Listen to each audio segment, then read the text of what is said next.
नाही नाही, पैशांचं सोंग आणता येत नाही ना, मग सरकार चालवू नका.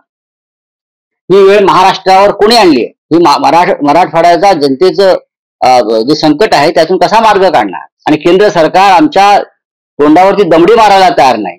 मी तुम्हाला एक गोष्ट सांगतो, सगळी सोंग करता येतात, पैशाचं सोंग करता येत नाही.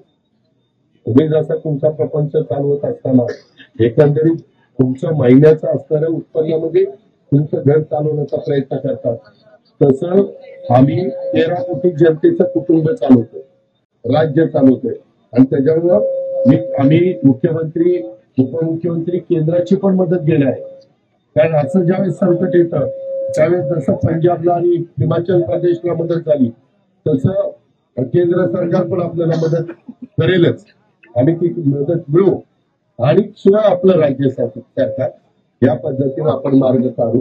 काल रात्री शेतकऱ्यांशी संवाद साधताना अजित पवार म्हटले की पैशांचा सोंग आणता येत नाही, जवळपास 45,000 कोटी रुपये आम्ही नाही, पैशांचं सोंग आणता येत नाही ना, मग सरकार चालवू नका.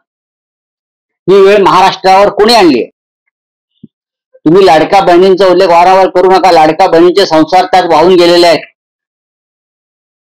पैशाचं सोंग आणता येत नाही ही महाराष्ट्राच्या राज्यकर्त्यांना बोलण्याची वेळ यांच्या दरोडेखोरीमुळे आलेली आहे. 9 लाख कोटीचं कर्ज, साधारण 10 लाख कोटीचं कर्ज या सरकारवरती आहे. यांना कोणी कर्ज द्यायला तयार नाही. 65,000 कोटी व्याज भरतात हे लोक. ही मराठवाड्याचा जनतेचं जे संकट आहे त्यातून कसा मार्ग काढणार? आणि केंद्र सरकार आमच्या तोंडावरती दमडी मारायला तयार नाही. काय करणार तुम्ही? शेतकऱ्यांनी कसं जगायचं मराठवाड्याला? उद्धव ठाकरे माननीय शिवसेना पक्ष प्रमुख आज लातूर पासून संभाजीनगर पर्यंत हा दौरा करताय. समजून घेऊ आम्ही काय करता येईल, कसा आवाज उठवता येईल, सरकारला कसं धारेवर धरता येईल हे पाहू ना. विरोधी पक्ष नेता ह्या लोकांनी ठेवला नाही का? तर ते प्रश्न विचारेल, हे प्रश्न विचारेल, सरकारची पोलखोल करेल, अधिकाऱ्यांना जाब विचारेल या पुराच्या संदर्भात, शेतकऱ्यांचा आक्रोश विधानसभेत मांडेल.